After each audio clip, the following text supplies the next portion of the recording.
staff have proposed, because particularly with regard to the models proposed in transfer expenses, Paul needs those in order to be able to start to draft the guidance. So some important discussions coming up, and that's really why we've gone in that order, that we needed to have the discussion on discussions on transfer expense models going forwards, where they're new and responding to the analysis of constituents' comments, and we need those for drafting. So without further ado, I will pass over to Paul to take us into the papers that we've got to consider today.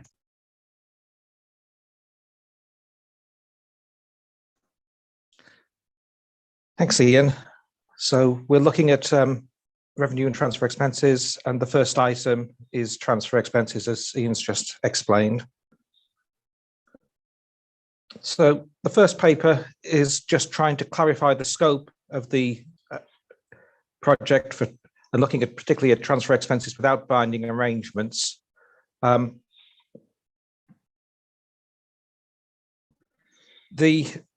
ED 72, there were the key distinction between different types of transfer expenses was whether there were performance obligations or not.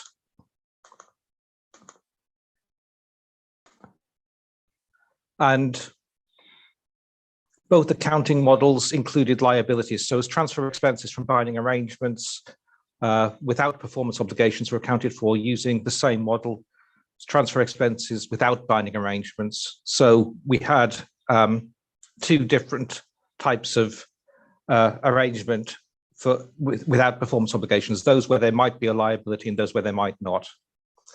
The IPSASB has now decided that the discussion, that distinction should be based on whether there is a binding arrangement or not, rather than performance obligations. And in the discussions of transfer expenses without binding arrangements that we've had, it's given rise to that sort of that view that there should be an expense when resources are transferred without liabilities. And so the drafting has identified some anomalies in the scope based on that staff are proposing to clarify. So our definition of transfer expense is an expense arising from a transaction other than taxes in which an entity provides a good, service, or other asset to another entity, which may be an individual, without directly receiving any good, service, or other asset in return. So we've just mentioned our main distinction now is based on whether there is a binding arrangement. And if there is a binding arrangement, then we're in the model transfer expenses with binding arrangements. Without a binding arrangement, there's another question that we're now asking, which is, does a liability arise outside of a binding arrangement? So this might be through legislation, or it may be where the government has undertaken actions or made certain pronouncements that give rise to a liability. Sort of thing that could occur after a natural disaster, where the government says we will step forward, we will provide resources to people in this area. It gives sufficient to give rise to a present obligation, gives rise to a liability. If there is no liability, then we're proposing the transfer expenses without binding arrangements model. This is the model that we've, without sort of being specific, we've talked about at previous meetings, where we've effectively said you'll be looking at recognizing an expense when the resources are transferred. But if there is a liability arising outside a binding arrangement, then the proposal in this paper is that this is effectively is a provision. It's going to be covered by IPSAS 19. So we should be applying IPSAS 19 to those. And that gives you a clear distinction between what's covered by the transfer expenses accounting and what's covered by IPSAS 19. Staff's proposal in this paper is that we do that by scoping out of this standard those cases where a liability arises outside a binding arrangement. So if a liability arises outside a binding arrangement, you don't apply this standard, you go straight to IPSAS 19. We've had some comments that actually it may be better or easier for respondents to understand and to keep all the transfer expenses accounting together if we actually kept this as part of the transfer expenses without binding arrangements model. So there'd be two parts to the model. If there's no liability, you apply the accounting that staff's proposing in the next paper. So recognize an expense when you transfer the resources. But if there is a liability arising outside a binding arrangement, then you would apply the recognition and measurement requirements of IPSAS 19. So we're still proposing that same split to keep the clarity, but the two options that have now been identified are that you scope it out, which was the staff proposal, or that you effectively do a redirect from as part of the recognition measurement section to the requirements of IPSAS 19. But that would then mean that the disclosure requirements of this standard would apply to those transactions. So moving on to the recommendation. So staff is recommending that the scope of the transfer expenses IPSAS is amended to exclude those liabilities not arising from binding arrangements. IPSAS, ED 72 did include some items on transfer expenses arising from fines. Those would be arising from liabilities arising outside of binding arrangements. So the proposal is that we do not carry that forward from ED 72. That again would be dealt with under IPSAS 19, where effectively, the requirements for dealing with those are already included in IPSAS 19. So over to the board for their views. Thank you very much, Paul, and thank you very much for that flowchart. I think that helps clarify the issue that we're talking about here. And just to note, obviously, the fines point is in a sense a hangover from that discussion that we had, I think, in the September meeting, where we very much reinforced the IPSAS 19 being the sort of residual standard rather than transfer expenses. Okay, so with that introduction, perhaps open up for any comments from the board.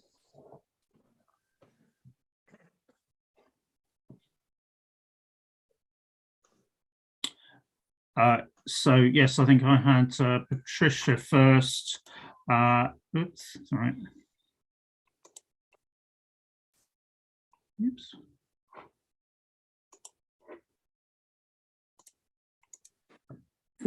Right, okay. Sorry, I've got Patricia Can first. the order, please? Yeah, can change the order, please, because I tried to solve problem in my computer, please.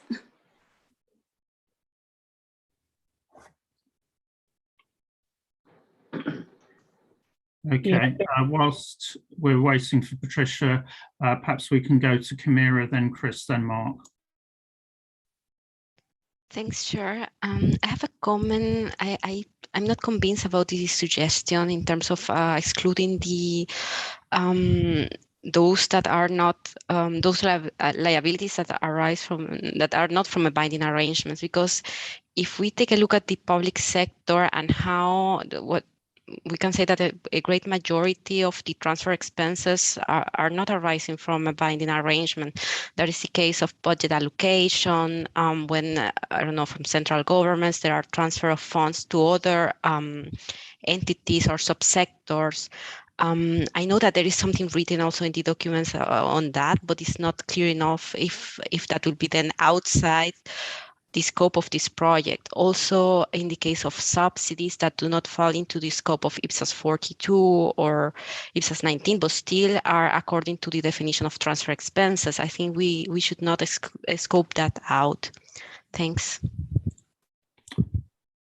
Okay, thanks, Camira. So I'll take a round of comments, but I think a lot of this is about signposting and coming from what the definition of a transfer expense is, and being clear that IPSAS 19 is the residual standard for the equivalent of what we have in revenue. So in revenue, we've talked about binding arrangements being binding through legal and equivalent means, as opposed to non-legally binding. And I think that's what we need to concentrate on is we're actually doing the conceptually consistent approach on transfer expenses.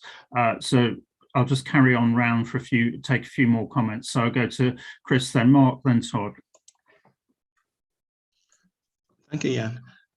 Mine is all what the Camilla just said, but first to commend Joa on the flow chart. The flow chart is very clear and giving us a picture of what we are dealing with. Thank you so very much for that flow chart presentation. So my comment was actually on what Camila has mentioned. So I support what she has said, but listening to what your comments, your response, I want to think back.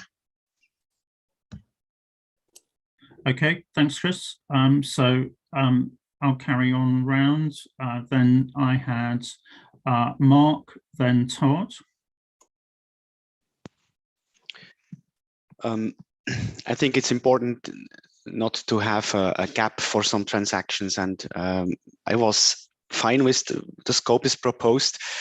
It's more a comment on how we label this scope out. It's said that this standard does not apply to liabilities that do not arise from binding arrangements, but other places we always focused more on not on the liability, but more on the resource itself. So I would suggest to say it doesn't apply to the transfer of resources to settle liabilities, so that it would be clear. And I think this is also the wording we used in another space to make it clear we are talking about the transfer and not about the liability itself.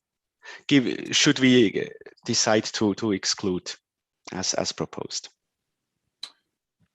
Thanks, Mark. I think that's quite a helpful suggestion. Paul, just back on that suggestion from Mark before I go to Todd.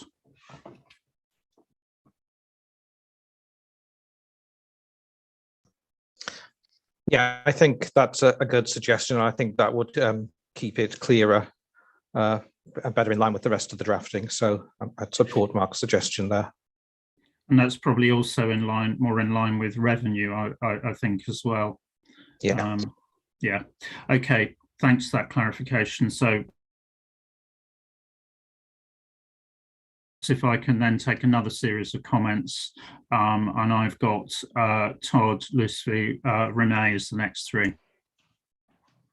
Thanks, Ian. When I first read through these papers, I was a little bit confused by paper 8.2.1. So thank you for the explanation that you've provided us this morning and the flow chart. I think that really helps. And it may be that it would be helpful to include that at some point, whether it's an application guidance or wherever it is within the material. I think that would actually help because, as I say, I was quite confused reading this, and very supportive of making a change to the wording of the scope exclusion, because I think that's where I started getting confused, the way that that was actually drafted. So very supportive of what Mark was saying in terms of needing to do some work on the wording there to be clearer about what it is that's being excluded. Okay, thanks, Todd. So go to Lucy and then Renee and Adrienne. Yes, thank you, Chair. Actually, my first comment is similar to Mark's, just to align it with the definition of liability that we have agreed upon yesterday. I would also like to suggest maybe it will be helpful if we have an additional provision or for guidance to easily differentiate the liabilities that arise from binding arrangements and the liabilities that do not arise from binding arrangements. Also, I agree with the staff's recommendations to not include the guidance on transfer expenses arising from fines previously included in ED 72. However, I think we have to indicate the rationale behind such a decision, and I think we have to disclose that in the basis for conclusions. Thank you. Thanks, Lucy. And I think, we should pick that up with the discussion of the, arising from the decision to make IPSAS 19 effectively the residual standard here. And there clearly is some communication, Paul, I think that needs to be done that actually positively picks up the concerns that a number of members have raised around making sure that there is no gap. So it's about communicating how the interface between what is a transfer expense and that non-legally binding items that would fall to be treated under IPSAS 19. Okay, so I'll just take a couple more comments then from Renee and Adrienne. Yes, thank you, Chair. So I am also uncomfortable with the proposition, similar to Kimira and Chris. Two angles to my reactions. The first one is that those transfer expense without a binding arrangement are in substance transfer transactions, transfer expenses. To scope them out is counterintuitive to me, and may confuse to me what preparers need to do with that. The second point is so scoping them out, I'm concerned about that. Building the guidance for those types of transfers off IPSAS 19, I'm less concerned about it because maybe there's good content in there that we can leverage. However, my second point, like Kimira said, there are many transactions without binding arrangements. Transfer expense transactions are very common in the public sector. In Canada, our experience is that constituents had significant issues applying our transfer expense, our transfer standard in Canada, and it was built around the definition of a liability, and it was further elaborating and providing additional transfer-specific guidance. And even with that transfer-specific guidance, in the case of transfers without a binding arrangement, it's been a journey of decades in Canada trying to understand how to account for those transactions. So to simply look to IPSAS 19, it may be a good starting point, but I would be concerned that we wouldn't be considering providing more transfer-specific type guidance to help constituents apply the IPSAS 19. So that's why I think there's room in our new standard in ED 72 for additional guidance. And that's why I feel overall, I wouldn't scope them out. They're scoped in, and first and foremost in substance, they are a transfer expense transaction. Thank you. Thanks, Renee. So I think just before I take further comments on this, I think what I'm hearing is support for Mark's proposal here, that we start from, rather than scoping out on the liability side, that we actually start with what a transfer expense actually is. And then, consistent with the debates that we've had on the revenue side, essentially you're looking at, whether this falls from a binding arrangement that is enforceable. And that's where you get into the point about legal or equivalent means versus non-legally binding, and that we go from there rather than the if you like, focusing on directly on the liability and scoping that out in the way that staff had originally proposed. Can I take then the remaining comments, and then I'll go back to Paul at that stage, but on the basis that what I'm hearing at the moment is support for the sort of approach that Mark has proposed. Adrienne.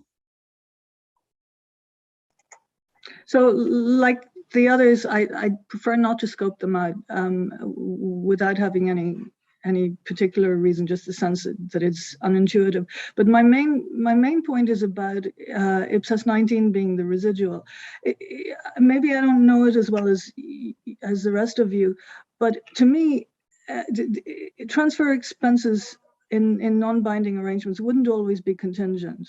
And so I can't imagine a situation where IPSAS 19 would always be applicable.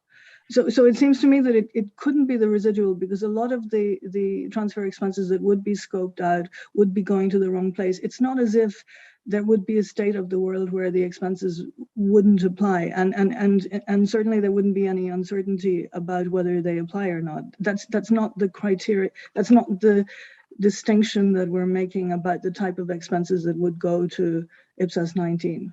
So I don't understand how it would work, frankly. Well, I think, to that, what we need to do is give staff direction on the way that we would like them to develop this, so that we can actually see some drafting, and then members can actually see how it would look in the standard and actually work that through in their minds. So I think we need to give a direction, and at the moment what I'm hearing from members is that there is support for the kind of approach that Mark outlined, and that what we need to do is actually see that developed as a way forward. And then we can actually say, well, okay, I can see my examples working through this, or they would fall into IPSAS 19. But I think that will be better done around actual draft guidance than talking around concepts at this stage.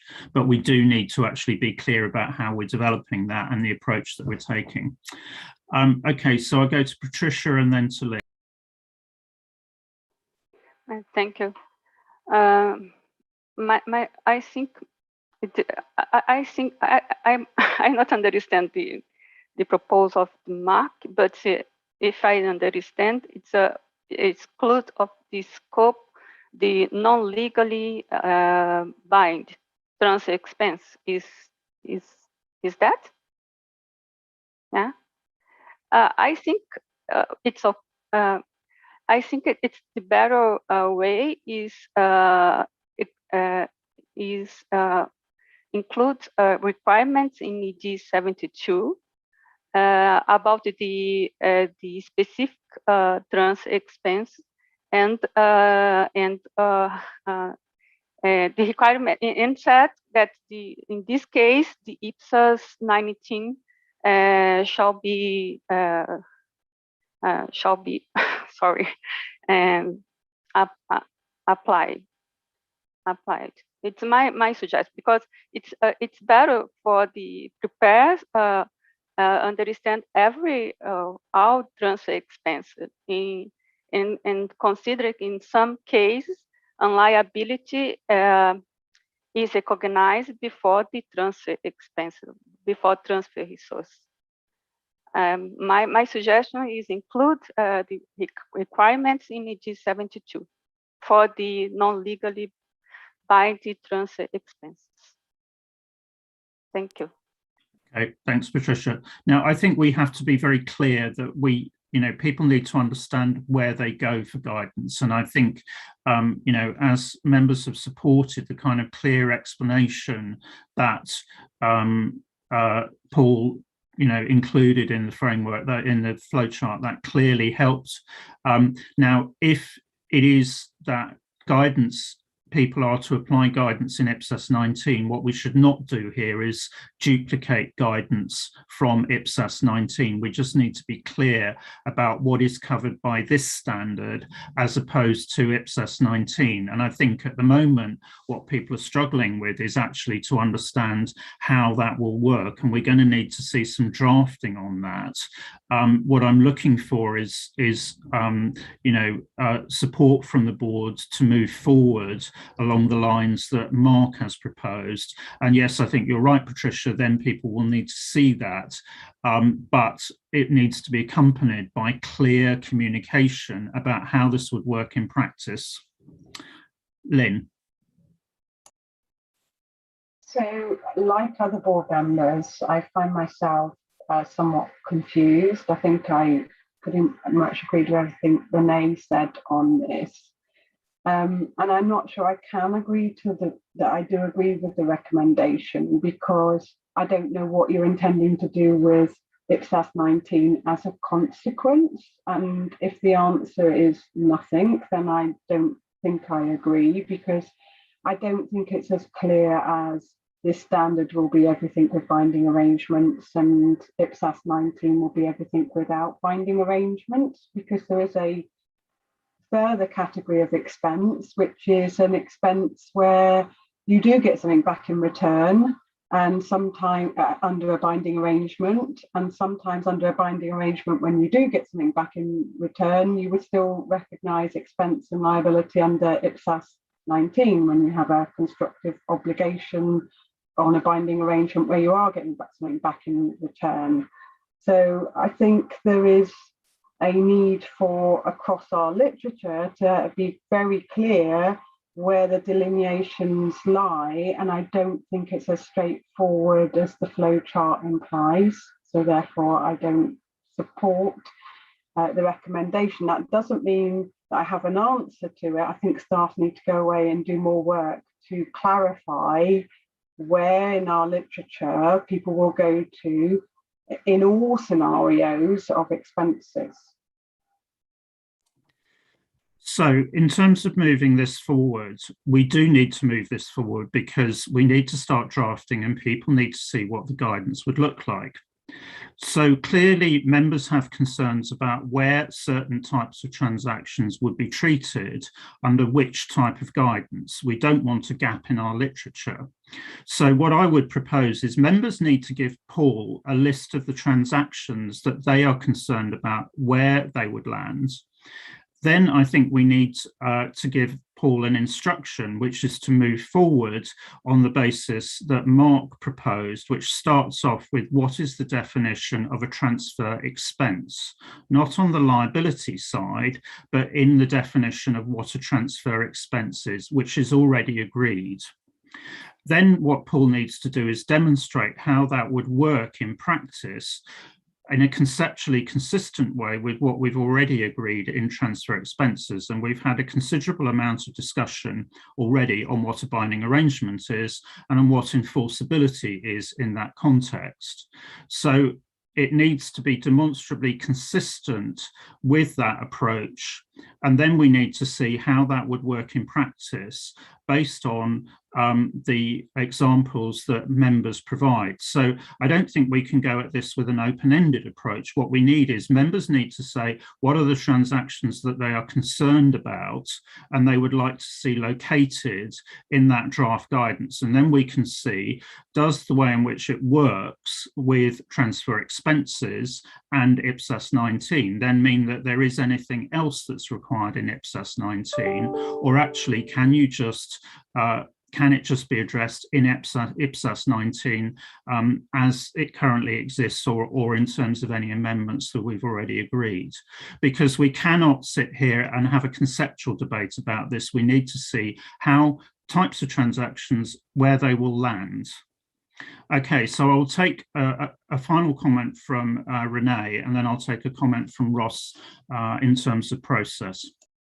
Thank you, Chair. I agree with your direction. I just want to clarify that in the application guidance or elsewhere in the material that's been drafted so far, there are places where we are providing guidance for those types of transactions. I'm thinking of AG 100, AG 101, where we're talking about how a government is committing itself through legislation as authorization to proceed, but proceed with a type of transfer where there is no identified party, right? So it's there.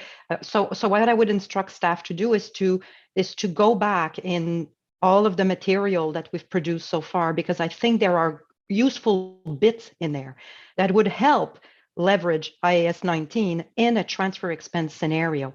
19 on its own, it's plain vanilla from my perspective. It applies to, it's very generic. And I think we're gonna be missing the point if we don't try to build on top of it. Thank you. Thanks, Renee. I mean, I agree with you. I think that's why I'm saying I think members need to identify the types of transactions that they're concerned about.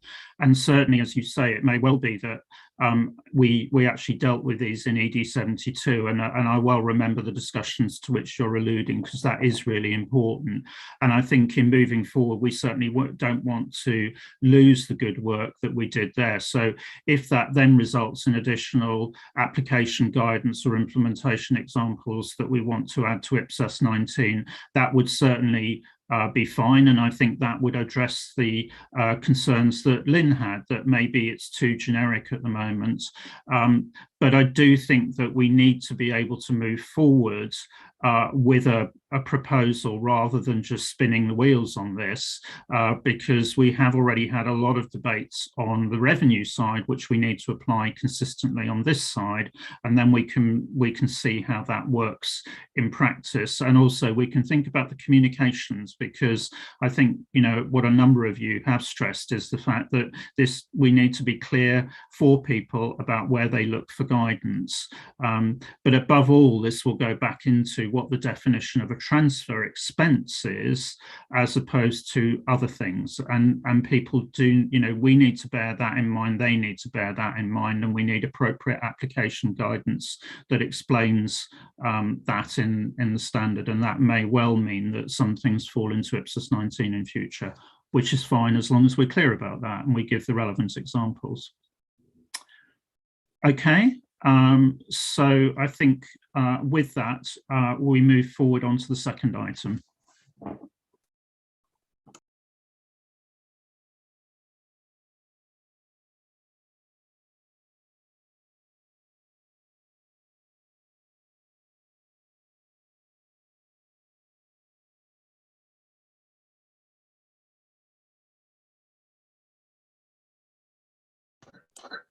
Thanks, Chair. Item 2 is the transfer expenses without binding arrangements accounting model. So this would, depending on what's agreed in terms of how we scope or deal with those transactions, where there is no binding arrangement, but there may be a prior liability. But this model is looking at those transactions where there is no binding arrangement and there is no prior liability. So you wouldn't be looking to IPSAS 19. There's no provision to account for. You're just making a transfer without any previous liability having arisen, which certainly in some jurisdictions will probably be the majority of the transfer expenses. And the proposal for the model in those cases is that the transfer provider will recognise an expense when the provider transfers the resources, because prior to that there is no liability and therefore nothing to trigger the recognition of an expense. So when you transfer the resources, you recognise an expense and you measure that expense at the carrying amount of those resources transferred. So just looking for the board's views on that approach. Okay, so open up for comments from members on that proposed model. Yeah, Lynn. So this is where my confusion continues, because I thought we were scoping out, based on the previous paper, I thought we were scoping out of this ED transfer expenses that didn't have binding arrangements, and yet this paper then recommends we put something in about transfer expenses without binding arrangements into this IPSAS. So I'm now confused, and you seem to be saying that you you do that at the point of the transfer of the cash. But I guess my other comment was, what about if you promise to transfer cash but you haven't done the transfer yet?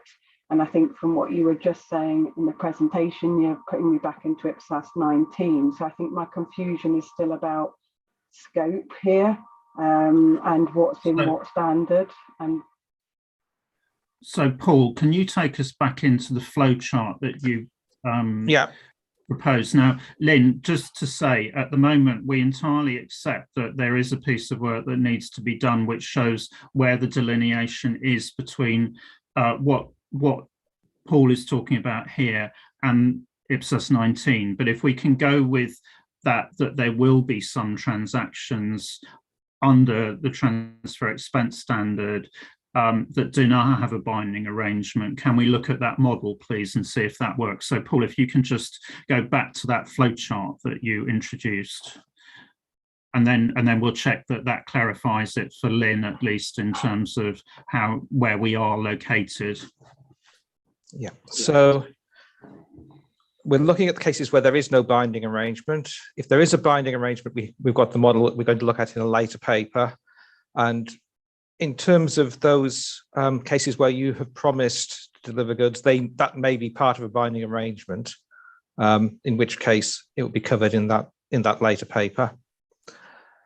Where there is no binding arrangement, so you've not made that agreement with the other party, there are two options. The two scenarios. The first is that there's a liability arising outside a binding arrangement. So that would typically be where the government has made, say, general promises, perhaps after a natural disaster, it's made promises to the population that it will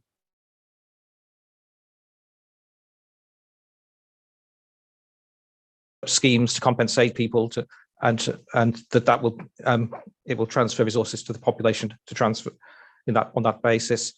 In that case, that would meet the definition of a provision within IPSAS 19. There would be a liability arising outside of a binding arrangement, and the proposal for those is that you would apply IPSAS 19. In other cases, there will be nothing that gives rise to a liability. So the government may have said it will transfer resources, but it's not sufficient to give rise to a liability. Or the government may just be transferring resources without having made any promises previously. In those cases, there is no liability arising outside a binding arrangement.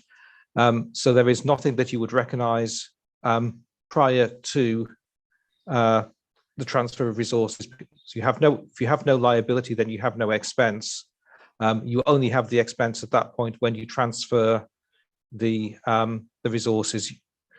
An expense is defined as effectively it's a reduction in net assets, which could arise from a reduction in assets or an increase in liabilities.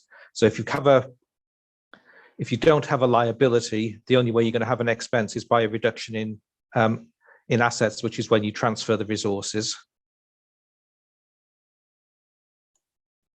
And what we were talking about in the scope paper is simply those cases where there is no binding arrangement, but you do have a liability already, which either because of you've made promises that give rise to a present obligation and give rise to a provision, or potentially in some jurisdictions there may be legal requirements on the government to make those transfers, and that potentially would be a liability as well.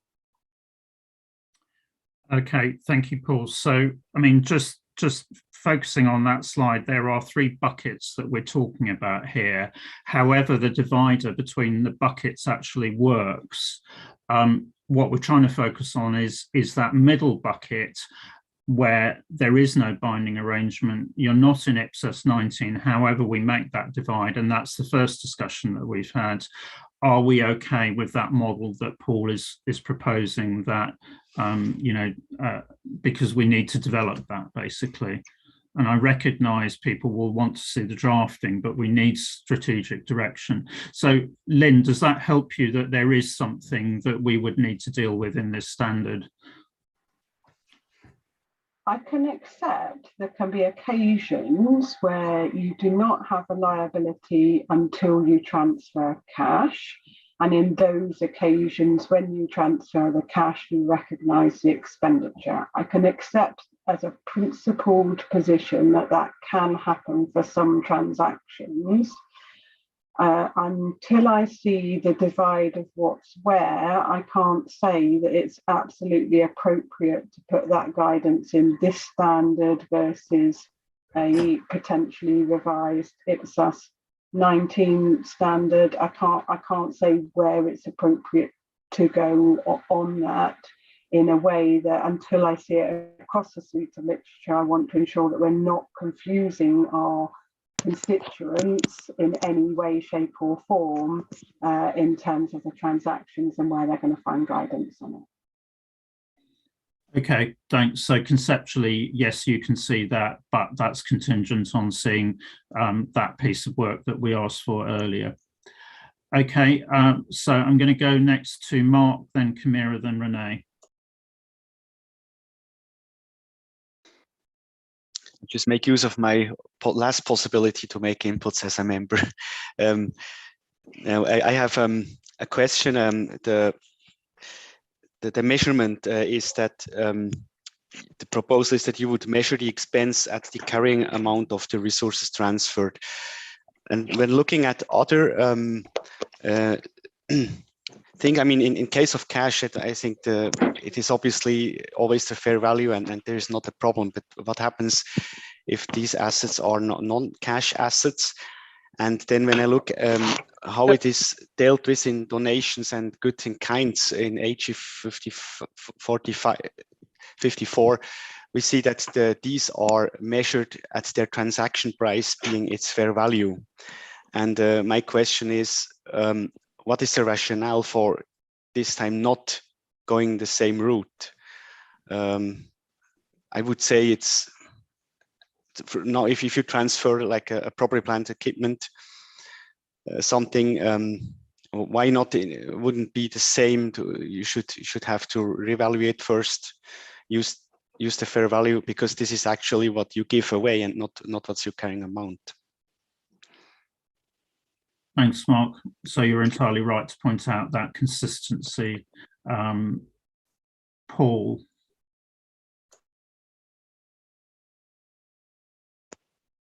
You're on mute, Sorry. Paul. Yeah, sorry. At the moment, whenever you transfer an asset under any of our standards, you de-recognize the carrying amount. You do not revalue. There is no requirement in any current IPSAS that when you de-recognize the asset, you would revalue it. It's always, you would just de-recognize it at the carrying amount. I think in the measurement project, when there was a look at, I think sort of looking at, was it at a sort of, sale of, I think when we were looking at the sale of discontinued items, I think there was a proposal initially to revalue things that this is no longer being proposed. I think we now just, there was going to be disclosure of the fair value amount, but not a requirement to revalue. So it would be consistent with that. I think, yes, potentially you would have an issue that the recipient would be measuring it at fair value, which is what our current standards require. But the provider would be de-recognizing it at the carrying amount. That's in line with all of our current IPSASs, that you de-recognize at carrying amount, but you would recognize anything in a non-exchange transaction at fair value. So yes, there will be inconsistencies in the valuations recognized by the recipient and the amount de-recognized by the transfer provider, but that's in line with all of our other guidance. And if you did de-recognize based on the fair value, did the revaluation first, you would be recognizing it you would be recognizing a gain and then a higher expense to compensate it. And the gain would potentially be outside of surplus and deficit if it goes through a revaluation reserve.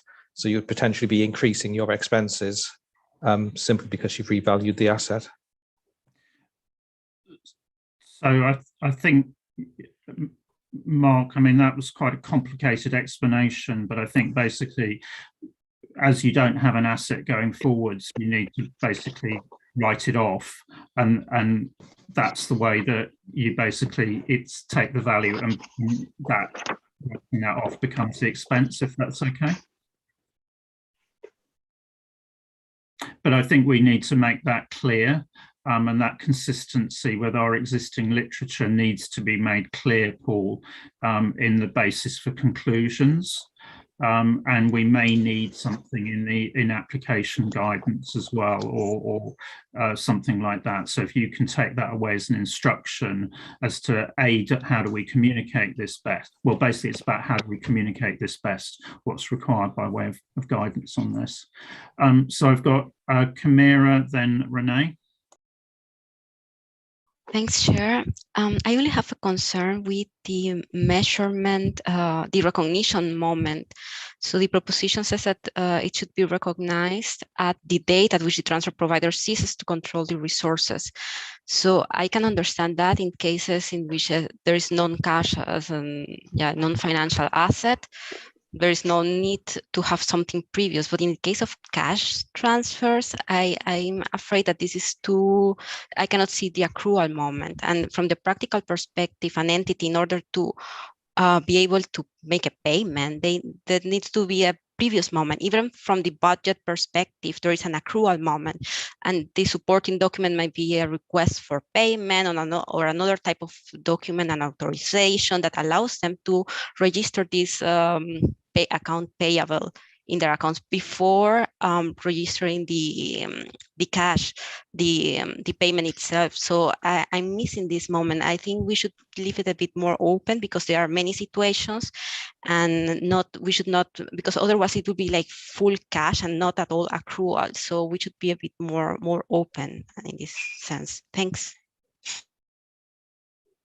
So I think, Camilla, some of this comes into the discussion that we had when we did ED 72 around appropriations, because I think essentially what you're picking up there is particularities of the appropriation process, and clearly that varies between jurisdictions. And that, I think, goes back to Renee's previous point, that we need to be very clear about how this works without going into specifics, because that will affect point of recognition and so on. And I think that's probably where we need to see where that guidance from ED 72 actually lands, if that's okay. So I think, Paul, if you can take that as an instruction that we need to understand where that appropriation guidance is going to go, and whether there are changes required to what was in ED 72 responding to constituent comments. Yeah, I think at the moment it's paragraph AG 100, 101, and I think it's based on different accounting models. So yes, I think we will need to revise those. And where we tentatively agreed to include them in the binding arrangement discussion, they may be better situated elsewhere. We'll need to look at that, and not just for this project, but also for the revenue project, to make sure we're consistent. Okay, so if you and Eileen can take that away as a joint, as an action for both projects that we need to deal with. So I go to Renee next. Yes, thank you, Chair. So I'd like to build on this discussion. Like Lynn and Camira, I am not comfortable that all transfer expense without binding arrangement would be recognized when the funds are transferred. There will be many transactions where the point of recognition will be before. Now we're referring to the guidance in AG 100 and 101 as being specific to appropriations. We've drafted that in the context of appropriations, but that guidance can be applied to, I believe, other types of transfers. Like Camira said, when is a government committing itself? When is a legislation authorizing or enabling a government to make a transfer, irrespective of the recipients being identified yet? The actions of a government as well can commit the government. To me, this is the type of guidance, or this is a thinking we have to put in for those transfer expense without a binding arrangement. AG 100 and 101, I believe, could be the starting point to that, but it can be applied to many more types of transactions. It is not just specific, in my view, to appropriations. This is just one type of transfer expense without a binding arrangement, but it could be more generic. So I would suggest that we take that and we consider building from it, but from a more generic perspective, similar to the examples that Camira provided. Thank you. Thank you, Renee. I mean, I think what we need to do here is remember that we are coming top down this time rather than bottom up. So we're focusing on what is a binding arrangement, what is not a binding arrangement. What goes with that is the discussion that we had around enforceability through legal or equivalent means. We've already agreed that on the revenue side, and we need to reflect that on the transfer expense side, and then the consequences from that flow. Now, we've got the question that we had debated first time round, which is actually what's the boundary between this standard and IPSAS 19, and the concern that members had about where would the transactions that they are concerned about, where would those fit between the two standards, and will, and how do we communicate that? And I think we need to have that discussion and be clear about the delineation between this standard and IPSAS 19. And we did already look at a lot of different examples last time round that would fall into IPSAS 19, responding to stakeholder feedback. Then we need to see that there is that third bucket that Paul was describing. If there is that third bucket, are we happy then as to how the accounting works? And that again will focus on when do we have control of the asset and when do we lose control of that asset? And what we're talking about here is when we've lost control of that asset, what is the accounting in that third bucket? So essentially, once you've transferred it, there is no binding arrangement. What Paul is proposing is basically you have an expense at that point in time, irrespective of whether this is cash or an asset transferred. Now, clearly, we need to clarify this in the context that Mark has identified in terms of, do you do some form of revaluation and so on, or do you just book an expense for the carrying amount and the rationale for that?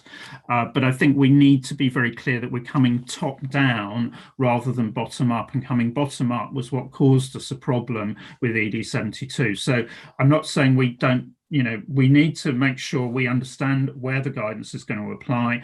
Then we can make the decision as to which examples we want where, but coming up through examples is not going to be the right way on this. It's coming top down and making sure that we have consistency with the revenue guidance. And I think it's the consistency of the principles that the board is not seeing at the moment, which is what's causing us the problem. So I think the direction to staff must be to build very explicitly from what was done on revenue and make sure we're locating that in transfer expenses. Todd. Having listened to all of the conversation, I'm wondering, in terms of going back to the flow chart that Paul put up, what I'm picking up is that there is some residual concern about the right-hand side of that flow chart going to IPSAS 19. So I think from what I've heard, and I'll be interested, to see if there's any disagreement to this, but from what I've heard, I think members are saying, yes, we want this IPSAS on transfer expenses to deal with transfers with binding arrangements, transfers without binding arrangements. And then what I'm picking up is there's quite a few members that are saying, but we also want the red box on the right-hand side of that diagram dealt with in the transfer expenses standard. Do we instruct staff to go ahead and certainly deal with what we're agreed on, so that we can start to see that drafting? And maybe there will be some drafting to do around the red box once we've seen that. But in terms of moving forward, I think we're agreed on 2 of the 3. So we can certainly instruct staff to deal with the 2 of the 3, but we may need to come back and revisit the red box once we've seen that drafting, because we may want them more to go into the IPSAS in that red box area, as opposed to just deferring to IPSAS 19. I think that's where I'm picking up we've got to through this discussion. Yeah, I think you're right, Todd. And I think equally we have to have a very clear understanding that if we decide this falls into IPSAS 19, we should not duplicate that guidance here. It may well be, as we've said earlier, that there may well be additional examples that are required in IPSAS 19 so that people are clear that that's treated. But I think we you know, if we start to put two lots of guidance that say the same thing in two standards, then we're going to get criticised for that, I think. Back on that, Todd. Yeah, if I can just come back on that. I suppose the issue comes in that we're trying to come up with an expenses standard here, a transfer expenses standard. IPSAS 19 comes very much from the provision or the liability side of that. And so they need to work together, but maybe there is something in what members are saying in terms of we may need to deal with part of that red box within the IPSAS on transfer expenses. And I think we need to be open to thinking about that, but let's actually just work on what we've agreed, being the two blue boxes that need to be addressed. And perhaps once we've seen that, we can then make the decision about whether there needs to be something more around the red box side of that flowchart. Yeah, thanks, Todd. I don't think we disagree on that. But again, I would say members need to provide staff with the examples of transactions that they're concerned about. You know, we need to understand, you know, I think staff needs to actually be able to tell members where those transactions would be dealt with within the guidance so that we can evaluate exactly what you've just identified, Todd. But what we can't do is have a conceptual discussion that just goes round and round and round because somebody says, well, I don't agree with that or whatever. We're just going to spin the wheels. So I think the action for members is to provide the examples of transactions that you're concerned about, and then staff can actually address that within the proposed model going forward. And then, as you say, Todd, yes, we can see, you know, whether there is some sort of gap that emerges, and you know, I understand where you're coming from on that, but let's not cross that bridge yet.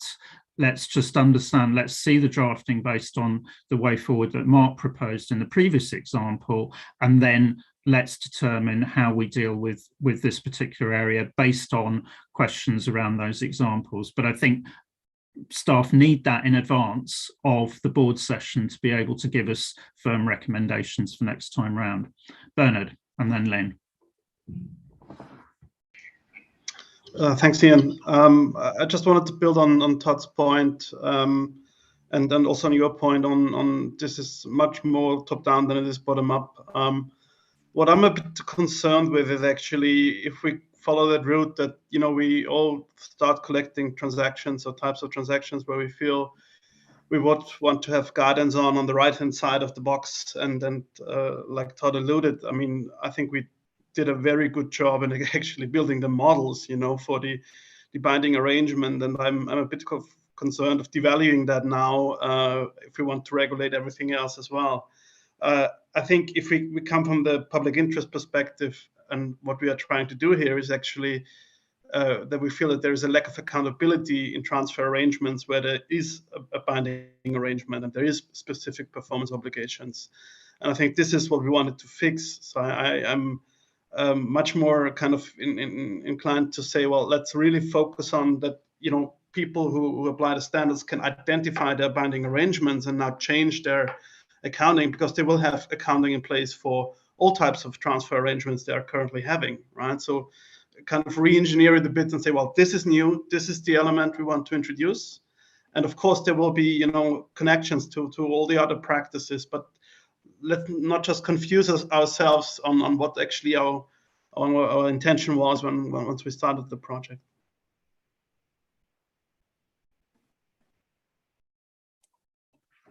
Thanks for that, Bernard. And of course, part of the problem with all of this is actually that it started off in social policy obligations 20 years ago. So reminding ourselves about what we're trying to do here in this third stage of that project is very helpful. And again, I think we need to ground it in what is a transfer expense. We've been around that and we've got confirmation that, so let's ground it, let's keep grounding it in that. And you know, being clear about where the examples would actually sit, not necessarily the detail, but where would that type of transaction fall. Okay, Lynn, final word, and then I'm going to move us on. Yeah, you've talked a lot about gaps as examples of identifying gaps. My concern is as much as the duplication. I think there are transactions in the red box in the flowchart that will now, in a revised ED 72, now be pushed over to the blue box. So we are going to have to deal with the red box to make sure that there's not a duplication of having the choice of going to two places for the same thing. So you are going to have to deal with the red box to a degree. Yeah, I don't think there's any disagreement on that. And essentially, that was the first debate that we had, that we need clarity on, and what Mark proposed was a different approach to that red box. So, again, I think it comes back to we need to see a reworked approach to this linked to the drafting, but also, Paul does need to have, questions, from board members about the types of transactions that they're concerned with, so that he can then test that before we get into the board discussion on this. And then the question is, have we got a gap? Have we got duplication? But I think we need to see the drafting, and then we need to see the types of transactions that members are concerned about. Lynn, back on that, and then I'm going to go to Thomas. Yeah, it wasn't necessarily back on that, but I just wondered, and you'll probably say no to this, but it's said in the aim of helping to move things forward. We've never had a task force to support Paul. Is there any value in reconsidering that between now and the next board meeting to help outside of between meetings? Well, I think we have a drafting group. Also, we have access to the full board, in terms of examples. And then I think we need to bring those together in terms of drafting the model and actually testing it against the examples. So I think that's, I think that's the proposed way forward, so that we can bring those back together again in March, so that people understand where the model, where the transactions that they're concerned about would fall against the drafted up guidance, which reflects what's been, the way forward. Okay, Thomas. Yeah, thank you, Ian. I think it has been a very, very good discussion anyway. I think it probably at the moment looks like you have not made a step further, but I think it was very, very relevant to have this discussion. I just want to come back to what you said earlier, Ian, and I think this is really the key to kind of moving on, which is the consistency discussion. I think really the discussion should focus on how can you kind of achieve consistency between recognition of revenue or treating transactions on the revenue side and treating transactions on the expense side. And I just want to highlight that consistency doesn't mean symmetry. The CAG had a discussion around that as well. And I think it's very important to recognize that there might be differences in timing of recognition of an expense on one side and of recognition on the other side. The concept has to be the same, but it has not to be symmetrical. I just wanted to bring that in as an input from the CAG discussion again. Thanks, Thomas. And I saw members, and I think that's we just have to underline that this is about the conceptual approach that will and articulating that how it applies in practice, as we know. But thanks for reminding us about that. And I think this has to be about can we see where the different types of transactions will fall, and the logic approach, and trying to avoid either a gap or an overlap, which are the points that have both been raised. Okay, so acknowledging that we have those problems with the right-hand side of the flowchart where we do have a binding arrangement, Paul, take us into the proposed model on that.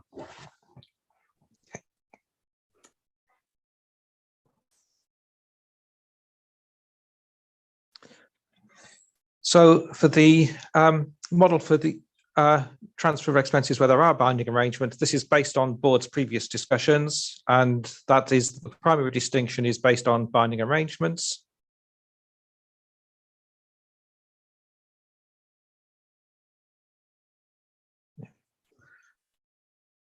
Focus should be on the transferor's transfer providers' rights and obligations. So using the terms transfer rights, transfer obligations in the drafting, as there's no distinction between performance obligations and present obligations for transfer expenses. Different terms are now required. So in the drafting, use the terms transfer rights and transfer obligations. Present obligations, which is a term that has been used in revenue, is discussed later under the revenues project, but we're not proposing to use those terms.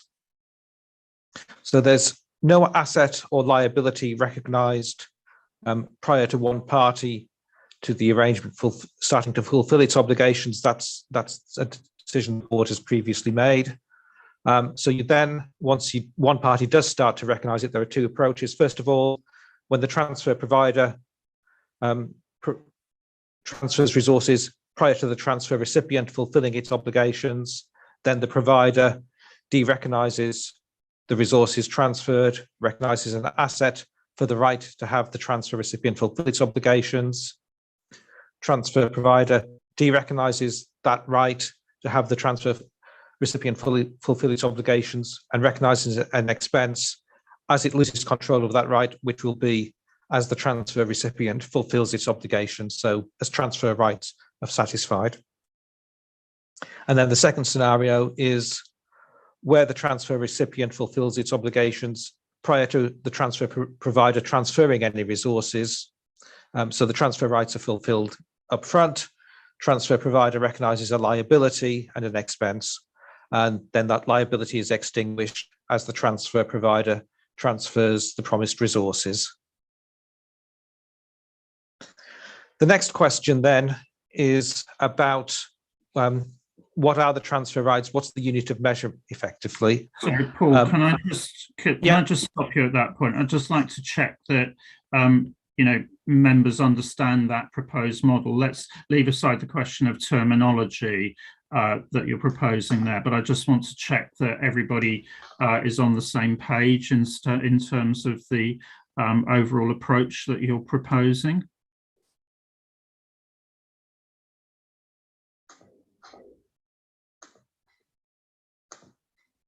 Lynn, yeah. So this is the approach that you proposed at the last meeting, i.e. if I'm the transfer provider and I transfer resources before the other party does what they're obliged to do, then I have an asset. That's essentially what you're saying. I do think we need a discussion about what that asset is. I think you're putting forward that asset is my right to get the other party to perform in some way. The bit that I then struggle, and it comes right back to the definition of transfer expense, and I think we perhaps need to relook at that definition, because the definition of a transfer expense is a transaction where an entity provides goods, services, or other assets. And then we then say without directly receiving any good, service, or other asset in return. And here we are now saying that if I transfer the resources first, actually I have got an asset I can recognise, and that seems to, in plain English, contradict the definition of transfer expense, and I think we need to square that off. Thanks, Lynn. I think the direct is probably important in that. Paul?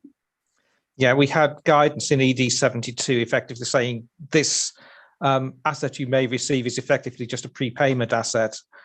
It's not directly receiving anything in return for what you've done. It's simply recognising your right to have actions undertaken by the recipient. So that was how we'd addressed. I mean, this issue had obviously arose in ED 72 as well, because we did have for performance obligations, we had an asset arising under ED 72. So we did have guidance in ED 72 stating that this does not, this temporary asset you have simply as the question of timing of the different parties performing isn't doesn't count as an asset for the definition of transfer expenses. Now we may want to look at that in the drafting in more detail, and once we've got different models, we may want to refine that drafting. But I think we did have drafting in ED 72 that addressed that.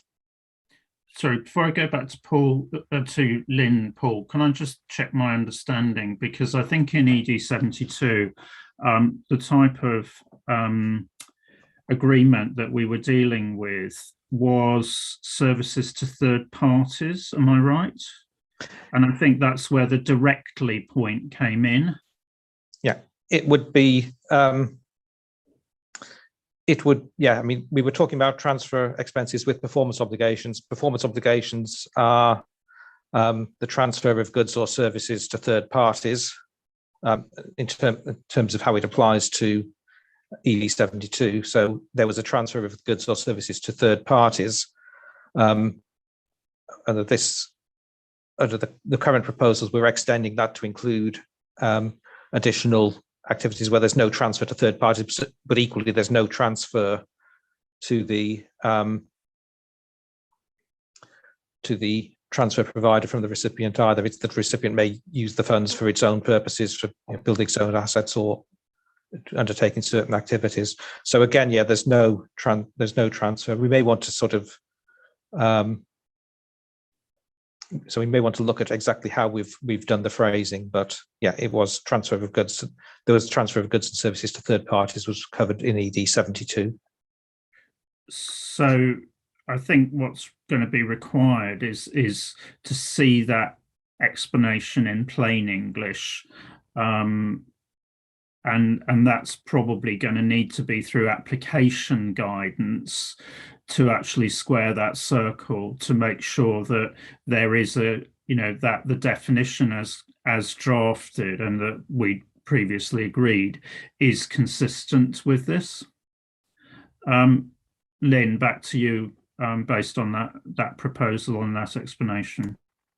Yeah, I would just point out that our constituents found it all quite confusing from the responses that we had. I think we ought to possibly debate dropping or other asset in the transfer expense definition.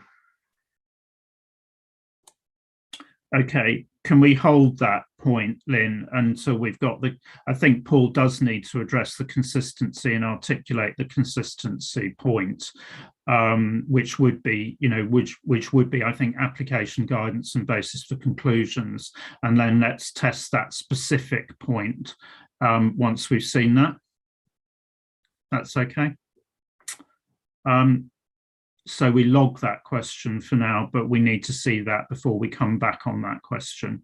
Patricia and then Todd. Yes, in relation to general model, I have some comments. The first is in relation to the losing control.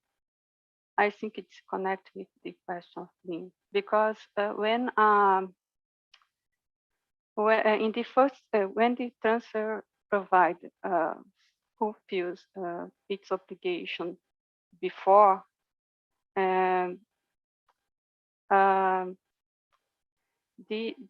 this action gives rise the asset. But when the recipient fulfills its obligation, in the perspective of the transfer provider, a right ceases to exist, not loses the control.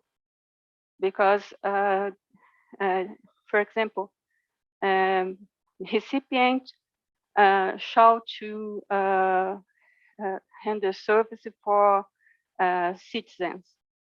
And then when the recipient fulfills its obligation, the transfer provider ceases to have a right, and I think it's necessary to, in my view, it's necessary to analyze further analysis about the losses of control. In the first point, in relation to the definition in the in the definition, a transfer expense can be transfer provider can transfer services, and it's so difficult to. I think not so difficult, but it's not in the same way that I relate to transfer resource when the transfer provider transfer goods or other assets and transfer services. I think it's necessary to better establish the connection between services and the transfers of resources. In my view, the question we can discuss the question in the other paper about the cost of service, but I think it's necessary additional guidance about this. And the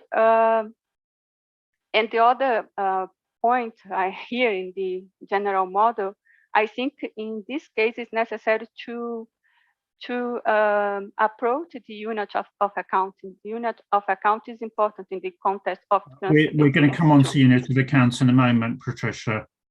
No, so no, if you can no, because it's not. Yes, in this moment, I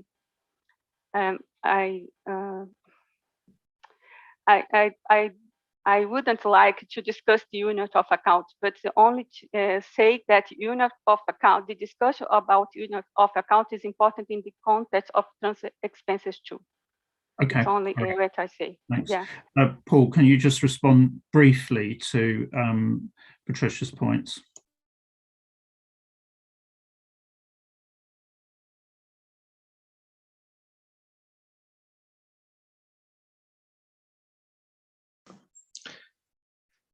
Yeah, so I think, yeah, transfer of services, yes, we will be coming on to how you measure that, but it will be unusual for the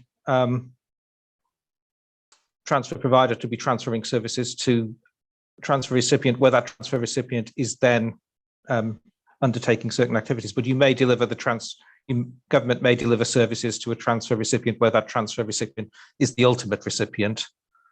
So if you're providing services to a member of the public, that transfer recipient would be the member of the public.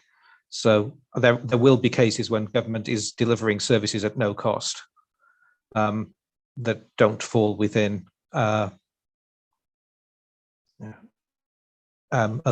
standards. So those services would potentially be transfer expenses, and you would be delivering services. So I think there are services we just do need to recognise the cost. I think it's and that's why we're going to be looking at the costs of transfer expenses in a later paper.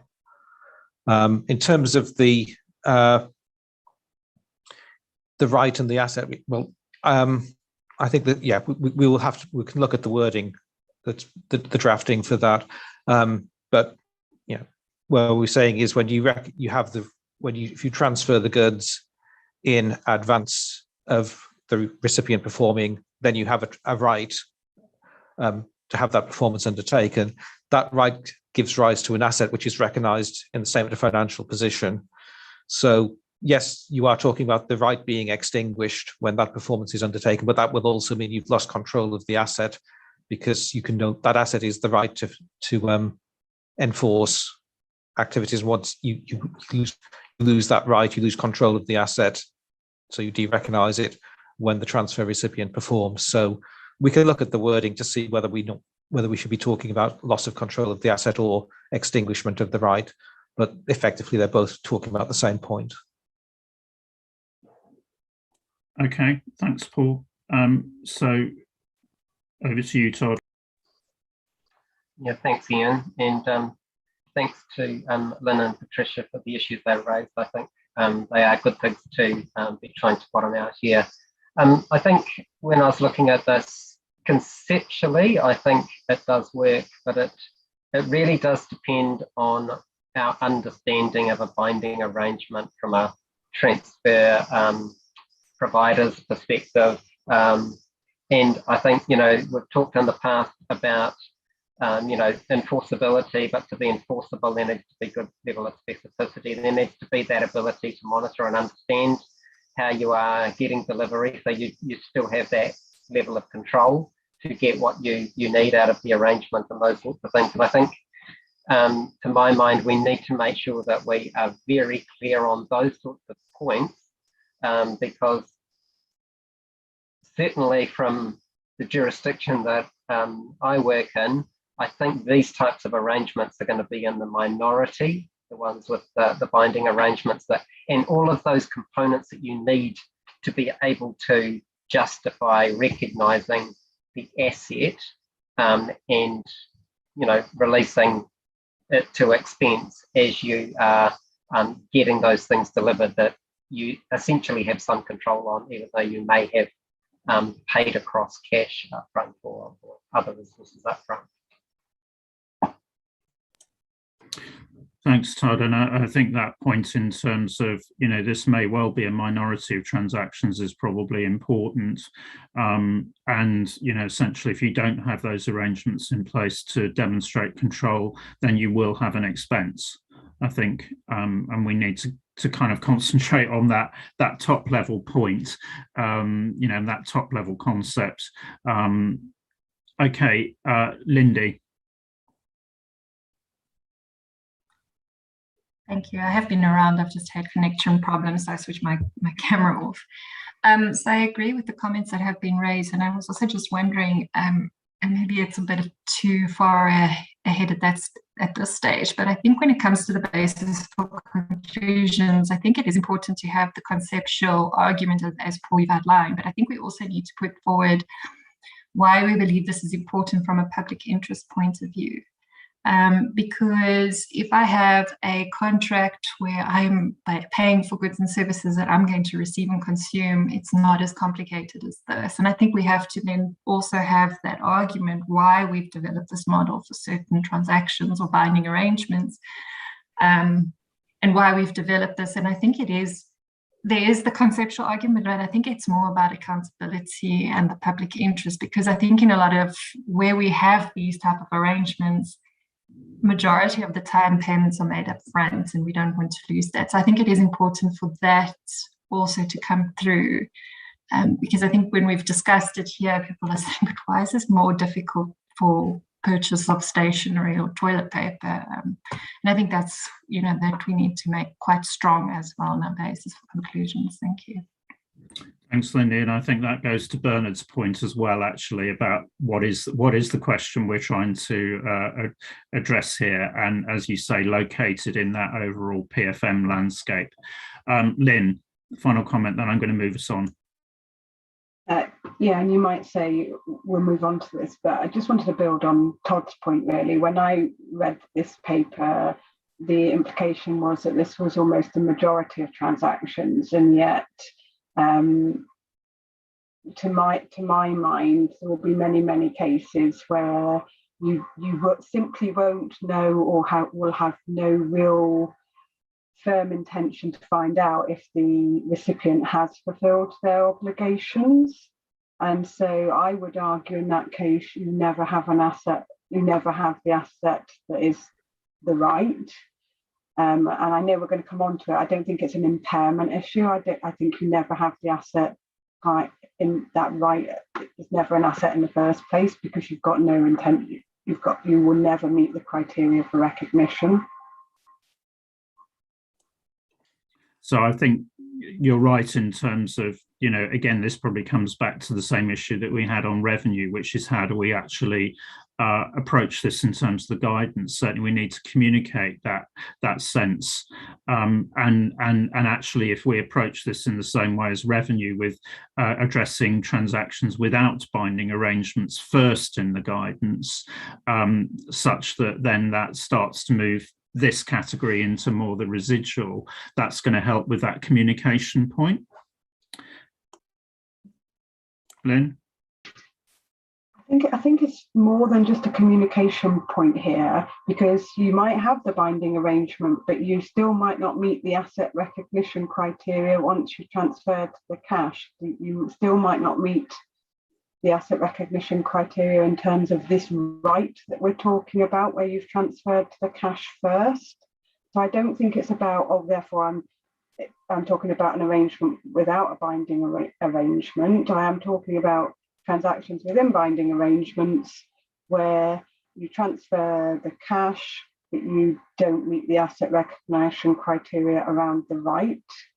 And I think we need to get that drafting up front in the core text. It's not about guidance. It's not about signposting for me. Okay, can we, I think let's approach this logically in terms of how we think about it, and let's write the guidance logically, because actually that would drop out that actually if you have a binding arrangement, then you test actually whether it's enforceable or not. If it's not, then you're going to be back into essentially you have an expense. So I think let's just hold the argument and wait and see how this looks when we get the drafting back. Similarly, there is going to be basis for conclusions that we need to write, so let's not get ahead of ourselves on this. Okay, now I'm going to, I think we've been running for almost an hour and a half. I think it's good if we actually take a break at this stage. So if we break until 22, and then we'll come back and finish off on this particular paper.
1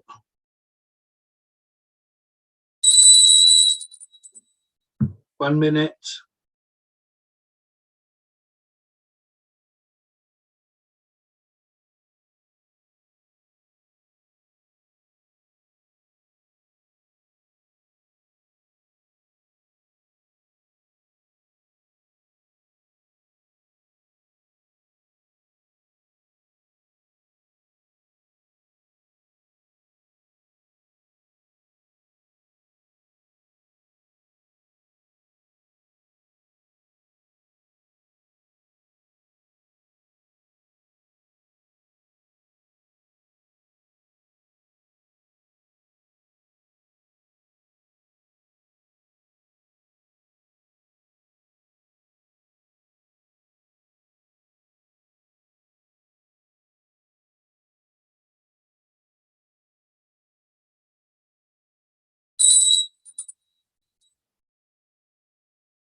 Okay.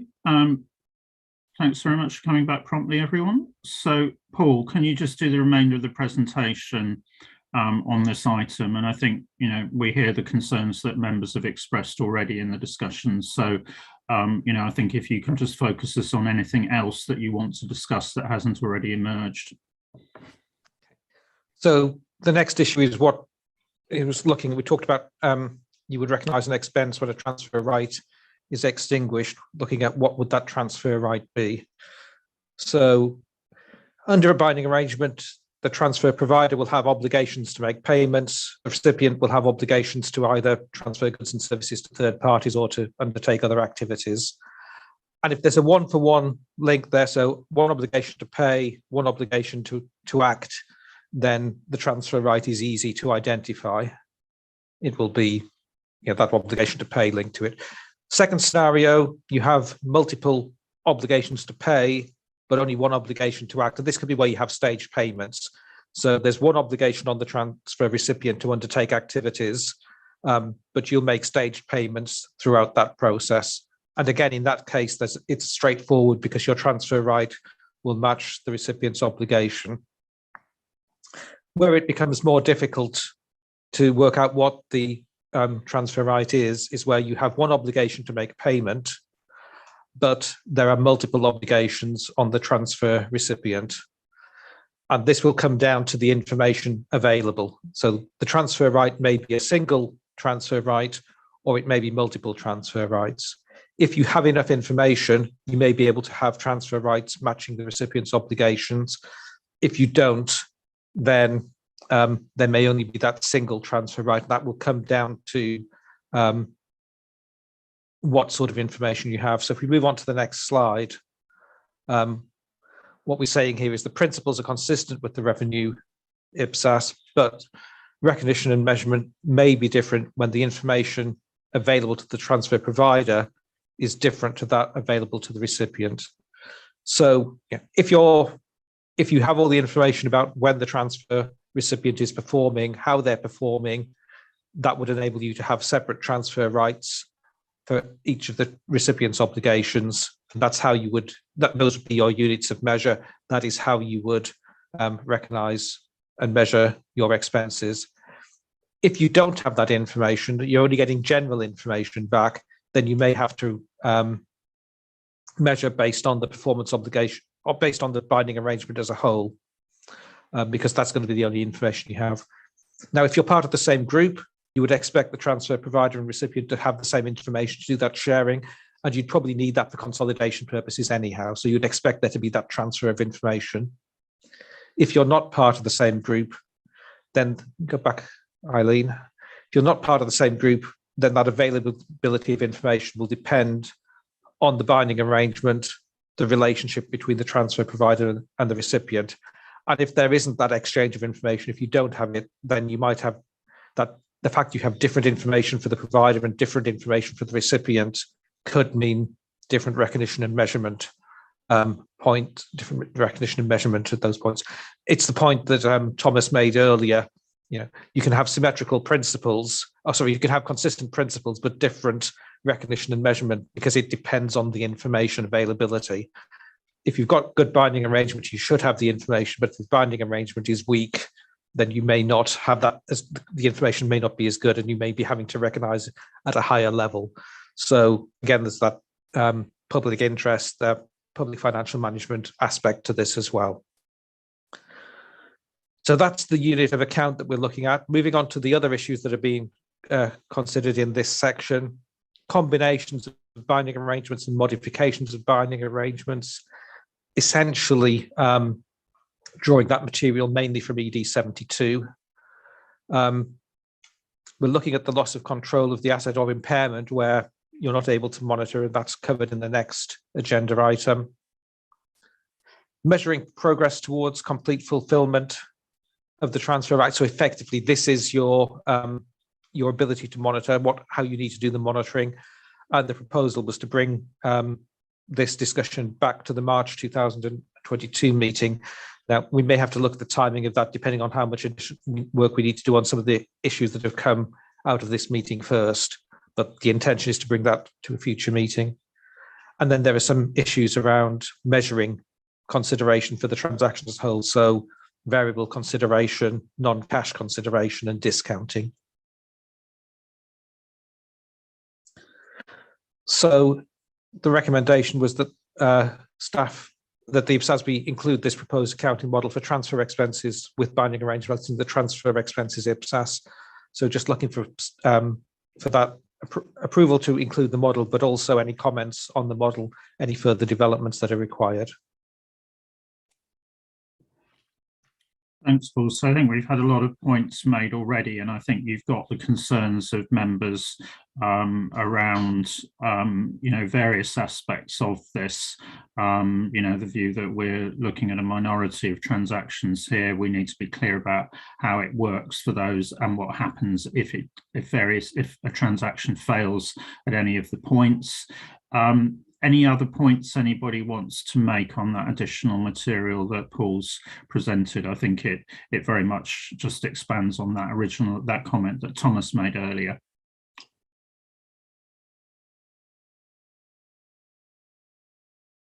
Yeah, Mark.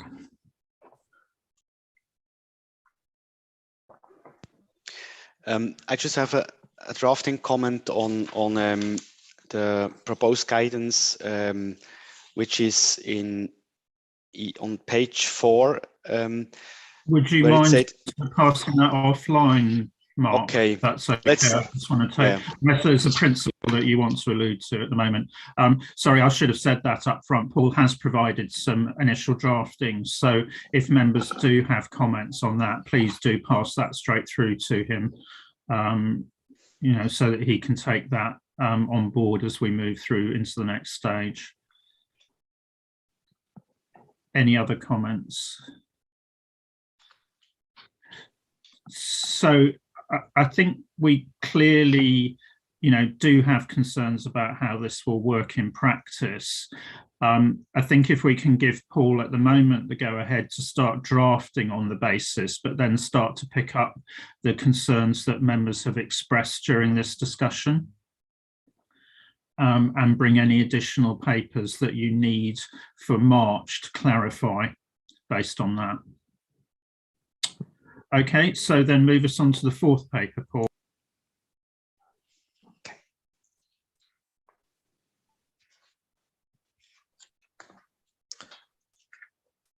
So the fourth paper is just looking at some of the issues in response to the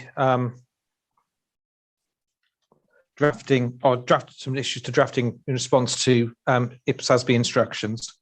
So the first one is looking at the nature of the transfer expense. And we staff have looked at this, considered the nature of the transfer expense, which is sorry, I'm struggling to get, struggling with it. That's right.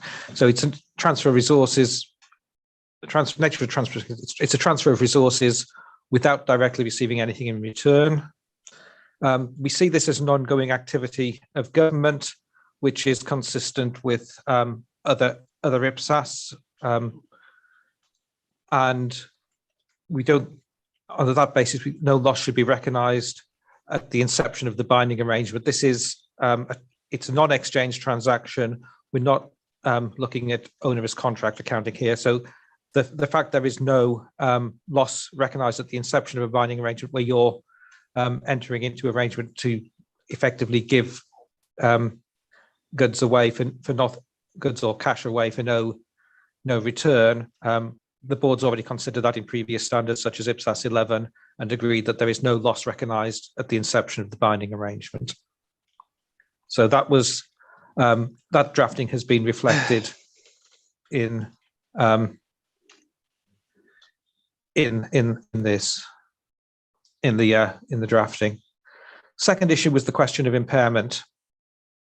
For example, the recipient may be in financial difficulty, so it's unlikely that they will be able to fulfill their obligations or return the resources transferred by the provider. So if you have a situation where the provider has transferred the resources to the recipient to undertake the activities, you've got a transfer right, you've recognized an asset for that transfer right.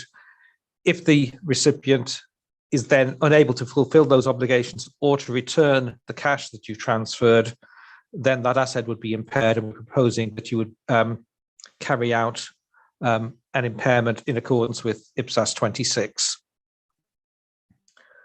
And then that's based on the nature of the impairment.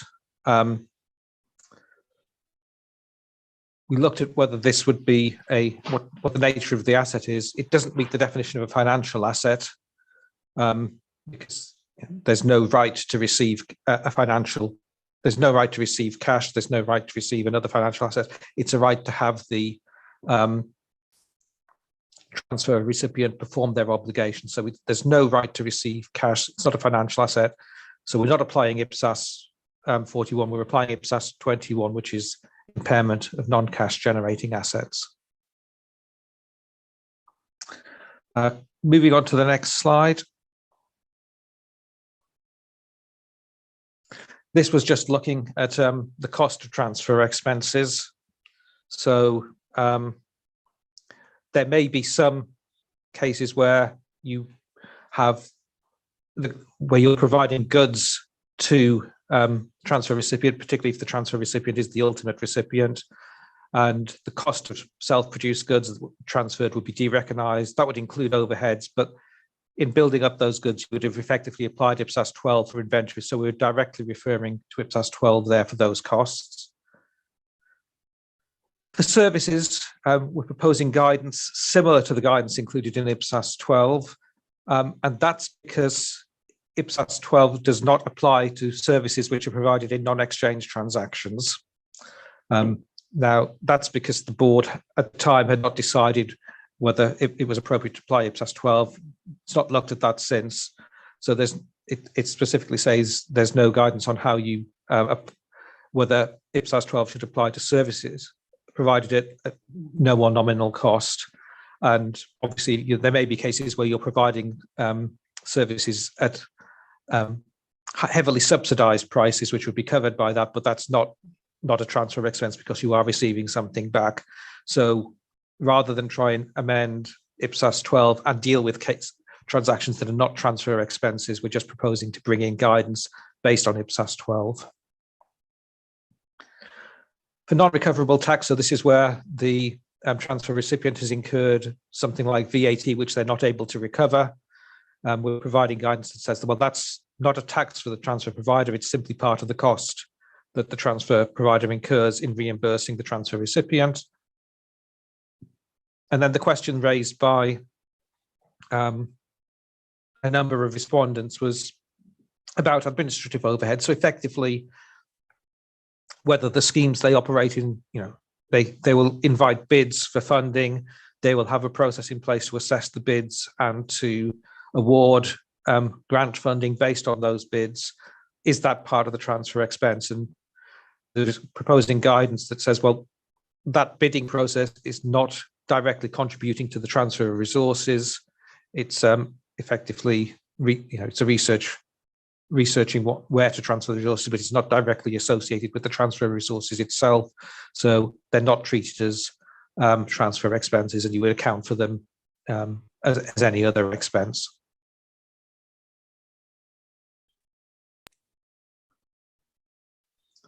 So the recommendations here confirm the guidance in the transfer expenses IPSAS on the requirement that transfer provider's asset should be assessed for impairment after recognition in accordance with IPSAS 21, and that the cost of goods and services provided by the transfer provider and on the reimbursement of the transfer recipient's non-recoverable tax should be included in the draft transfer expenses IPSAS.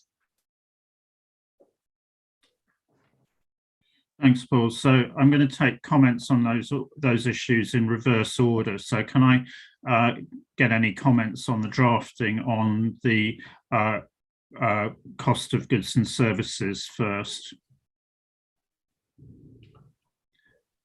Yes, Lucy. And again, if this is purely editorial, can you please pass these comments through to Paul? So I'm only looking at questions of principle here.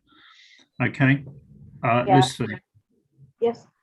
Thank you, Chair. My comment actually is on the proposed guidance that labor and other costs relating to general administrative personnel are not included. So it was categorically stated that they are not included. But what about if there are internal guidelines in the agencies that would allow attribution of those costs and other general administrative personnel? So I suggest that maybe we can add unless are not included unless there are specific guidelines in the entity that would facilitate the attribution of this cost and general administrative or relating to general administrative personnel.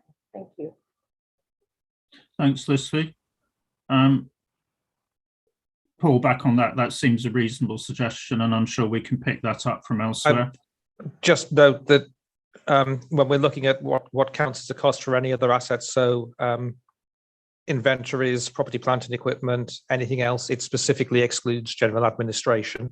So we wouldn't include general administration costs under property, plant and equipment or under inventories. They're specifically excluded by those standards, because they're not directly contributing to the delivery, to the bringing the asset into the location and state for operation that's intended. So general administration costs are just not part of a cost of an asset in any other IPSAS. I think what Lucy is actually referring to, and I think this conversation is probably better offline, is a situation where you'd have a timesheet or something like that, and somebody who's employed for general administrative duties does actually work on a particular project. Okay. So I think it's about application of that rather than, so I think it's sort of, there is that exception. It's a kind of practical exception. So if you can work with Lucy to get the drafting right on that. Paul? Yeah, that's fine. It is. The other standards, it's very much about it's the work that's undertaken, not the roles that people are in. So if it's if they're undertaking specific work, that's included. Yeah. Okay. So if we can pick that up, and you can work with Lucy on that. Patricia, and then David. Thank you. Now I understand similar to IPSAS 12 in relation to the services. But I think work in progress services is important mechanism to apply the principles in the transfer expenses principles. My question is, would it be better to change the exception in IPSAS 12, paragraph 2D? Because the guidance, I think the guidance will be similar to the guidance in IPSAS 12. The problem is the exception in paragraph 2D in IPSAS 12. Thanks, Patricia. So, Paul, can you take that away and have a look at that and agree the way forward with Patricia?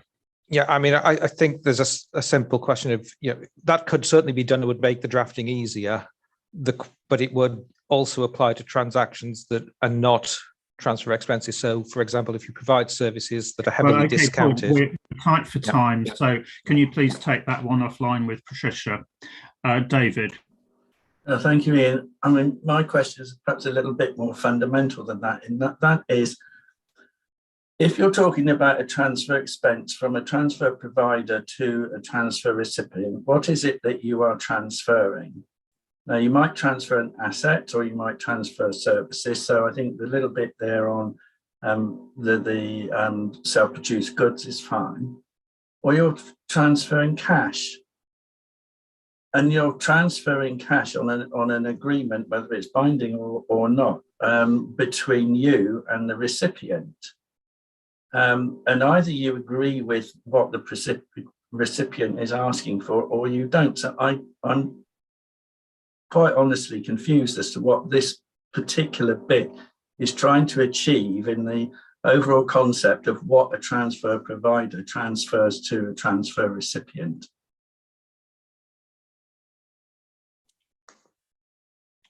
Cool. So the transfer provider may transfer cash, and that's clearly easy to identify, measure. You may transfer goods, and generally those will be easy to identify and measure. If you self-produce them, they'll basically be, they should fall within IPSAS 12, so that will be relatively straightforward. And if you transfer services, again, you may be looking at, how do you recognize and measure those? And we just simply, if you were transferring them at full cost, it would be straightforward because, again, they would fall under IPSAS 12 and the work in progress on services would be measured in accordance with IPSAS 12. Because there's that exception in IPSAS 12, we're proposing that we bring that into this standard, although, yes, there is the option that we just remove the exception in IPSAS 12 and treat all work in progress under the services as part of inventory, and that would be an alternative way forward. But it's about identifying what costs you're going to recognize as transfer expenses, which may not matter so much for the recognition and measurement aspects because you've got other standards that will apply there, but it would be a question of what do you disclose as part of the cost of transfer expenses. Okay, I think we're going to need to see the result of the drafting that comes out of the discussion you're going to have with Patricia on this. So I think we just need to see this specific piece back, but also addressing just what type, David's overall concern. Okay, now I'm going to move us back into the discussion about how to address impairment issues. So I'm now opening for comments on that. Thomas, you're ahead of everybody else on this. I don't want to be, so if there's anybody else who wants to go first, I'm happy to step back. Go ahead. You've waited the rest of the week, so go ahead. Thank you. I was just asking Paul, when we heard the presentation of Rosa in the December 2019 meeting of the CAG, she was talking explicitly about the refunding right if receiver and transfer recipients are not fulfilling the present obligations within the binding arrangement.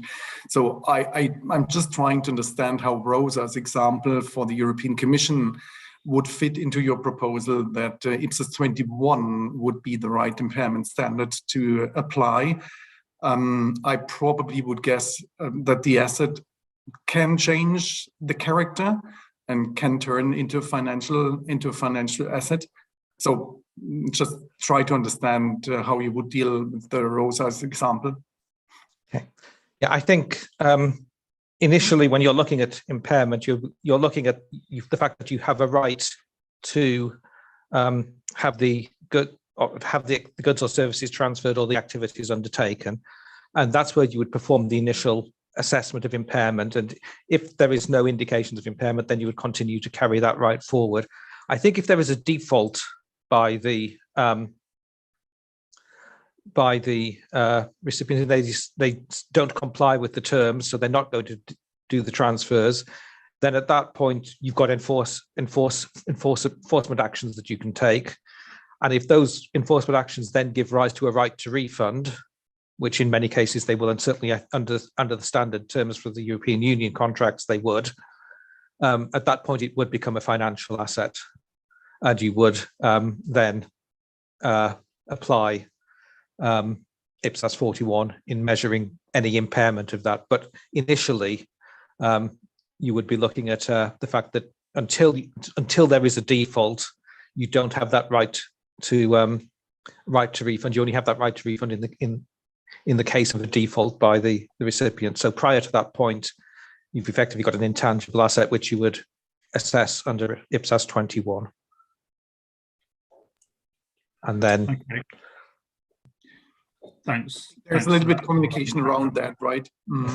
Yeah, probably need some more drafting around that. Focus on the principles here, can we, rather than the detail? So yeah, thanks. Okay, can I go to Lindy next?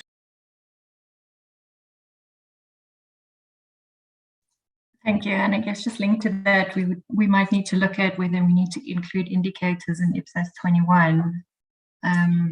Just to help people make, or would you put the indicators in the transfer standard? But I guess we would probably, there would be consequential amendments to IPSAS 21, and probably we would need to add some guidance on how they would calculate the recoverable amounts. Thanks. Yeah. Thanks, Lindy. I guess one of the questions is whether we actually do that now, or whether if we pick up a project on IPSAS 21, we actually look at it in that context. Anyway, Paul, if you can, have a look at that. But I think if we think it's an amendment to IPSAS 21, then let's pick that up in that project rather than this one and look at it holistically. Lynn. So I was going to make the point about triggers for impairment and needing to be clear. You'd only assess for impairment if there was a trigger. I think the paper is saying there would be a trigger if somebody was subsequently unable to perform, but you've already transferred the cash. I think there is and this is again, how many transactions are in what bucket now, but if you take my premise that in most cases you might have transferred the cash, you may not be absolutely monitoring the obligation performance, so therefore you won't have recognised an asset for the transfer right. It would then be a new set of circumstances, a new past event of a default by the transfer provider, which then might make you assess, have I got an asset with the right to refund? So I think you're going to have to draft this carefully, because I think you're more likely to be in that situation than the situation here of really full monitoring and then somebody subsequently unable to perform. Thanks, Lynn. Paul, I think that certainly makes sense in terms of the drafting going forward, and I'm seeing support from members for that. So if you take that away as an action, please. Okay. Any other comments on this impairment section? I think it is new thinking, but it's important to help constituents through this.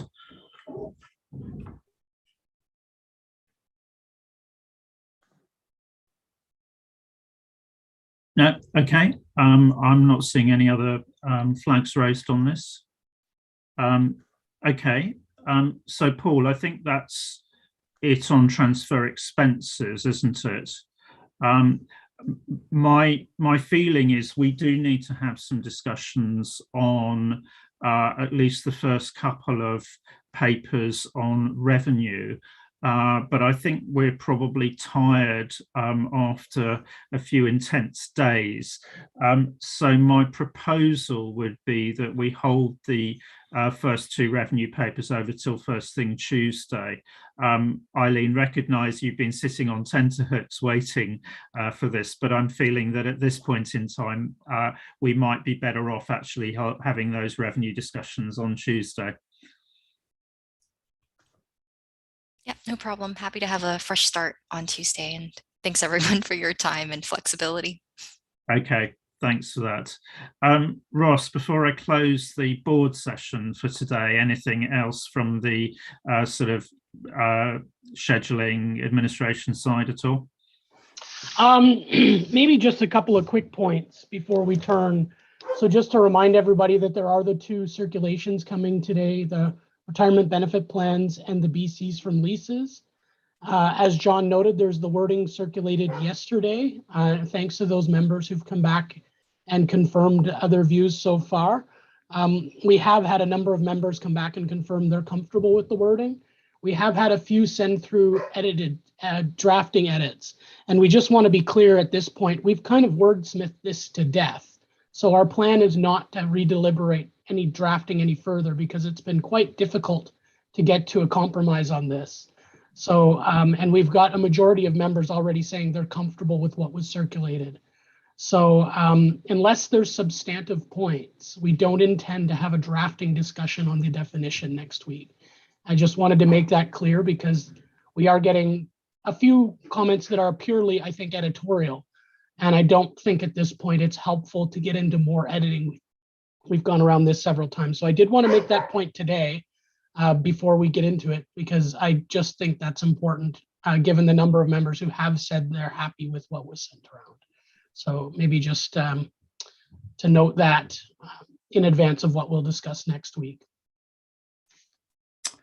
Okay, thanks, Ross.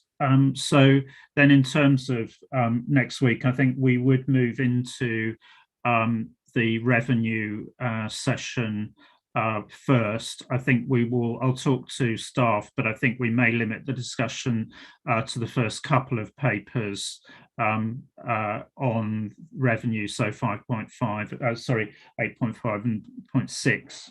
And then I think what we probably will do is move into measurements next, and then we'll switch the order of the papers. So we'll move into measurements, and then we'll move into the mid-period work program after we've dealt with the high-level overview on measurement.